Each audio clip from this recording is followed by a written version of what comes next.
আব্বু মারা যাওয়ার পর থেকে আম্মুর ব্যবহার কেমন যেন বদলে যেতে থাকে। যেই মা কিনা ছিল তার মেয়ে বলতে পাগল, সেই মা এখন দিন রাত তার ফোন নিয়ে ব্যস্ত থাকে। ঠিক মতো রান্না করে না, ঘরের কোনো কাজকর্মই করে না, হুটহাট বেরিয়ে যায় বাহিরে। আবার আসার সময় নিজের জন্য কত কত শপিং করে। ইদানিং কেমন যেন আমাকেও দেখতে পারে না, আর সারাক্ষণ বলে আমার আর আমার বোনের জন্য নাকি তার জীবনটাই শেষ হয়ে গিয়েছে। আমরা যদি না হতাম তাহলে নাকি এত বছর আব্বুর সাথে তার ছাপোষা জীবন কাটাতে হতো না। বড় বোনের বিয়ে হয়ে গেছে, মা ওর কোনো খোঁজ খবর রাখে না। আপু ফোন দিলেও ধরে না, সারাদিন নিজেকে নিয়ে ব্যস্ত। মায়ের এরকম ব্যবহারে একদিন মায়ের সাথে খুব রাগ দেখাই। তারপর থেকে মা কেমন যেন শান্ত হয়ে যায়, চুপচাপ বাড়ির সব কাজ করতে থাকে, কারো সাথেই তেমন কথা বলে না। মায়ের এরকম পরিবর্তন দেখে আমি ভয় পেয়ে যাই। আপুকে সব খুলে বলি। পরের দিন আপু বাসায় আসে, কিন্তু তাতেও মায়ের কোনো হেলদোল নেই। রাতের বেলা আমরা মাকে নিয়ে বসি, নানাভাবে মাকে স্বাভাবিক করার চেষ্টা করি। এক সময় মা আবার আগের মতো স্বাভাবিক ব্যবহার করে। 3 মা মেয়ে মিলে বহুদিন পরে একসাথে হাসি। সেই দিন ঘুমাতে যাওয়ার পরে মা বলে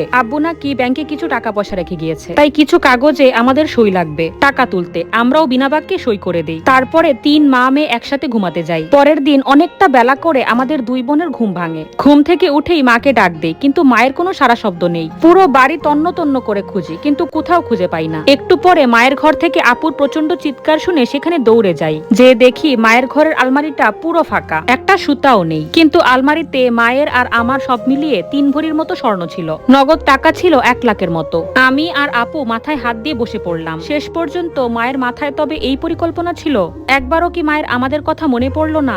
একটু পরে পুরো এলাকায় চারিদিকে ছড়িয়ে পড়লো আমার মা পালিয়ে গিয়েছে। আমার মামা, ফুপু, দুলাভাইরা সবাই আসলো, আমাদের 2 বোনকে নানা রকমের সান্ত্বনা দিতে লাগলো। কিন্তু এখন সবার চিন্তা হলাম আমি কোথায় থাকবো? তখন আমার বড় ফুপু বলল ও আমার কাছেই থাকবে। এমনিতেই ছোটবেলা থেকে আমার ফুফাতো ভাইয়ের সাথে আমার বিয়ে ঠিক করা ছিল, তাই তারাও আগ্রহ পেল আর বলল এখন থেকে নাকি আমি তাদের সঙ্গেই থাকবো। তবে এখনই আমাদের বিয়ে বা রেজিস্ট্রি কিছুই হবে না। ফুপা আর ফুপির কথা হচ্ছে তাদের ছেলে আগে বিসিএস কমপ্লিট করবে, তারপরে আমাকে বিয়ে করবে। ফুপুর কথা শুনে এক পর্যায়ে মামারাও রাজি হয়ে যায়। আসলে তাদেরকে কোনো ঝামেলা পোহাতে হলো না, তো তাই। আপু কিছু বলতে চাইলেও দুলাভাই রাজি হয়ে গেল। আর সেদিনই আমি ফুপুর সাথে চলে আসলাম। আসার সময় আপু আমাকে জড়িয়ে ধরে প্রচন্ড কান্নাকাটি করলো, আমিও কাঁদলাম। দুলাভাই তখন বলে উঠলো আমার যখন ভালো লাগবে না আমি যেন তাদের কাছে চলে যাই। আমি শুধু মাথা নাড়ালাম, আর কিছুই বললাম না। আসলে যার বাবা নেই আর মা থেকেও নেই, তার সাথে আর কি বা বলার আছে। ফুপা ফুপি খুবই ভালো মানুষ, তাদের নিয়ে বলার শেষ নেই। তারাই আমার লেখাপড়া চালাচ্ছে। ফুপুর বাড়িতে এসেছি 3 বছর হলো। তাদের বাড়িতে থেকেই এইবার এইচএসসি পরীক্ষাটা দিলাম। প্রথমে ভালোই ছিল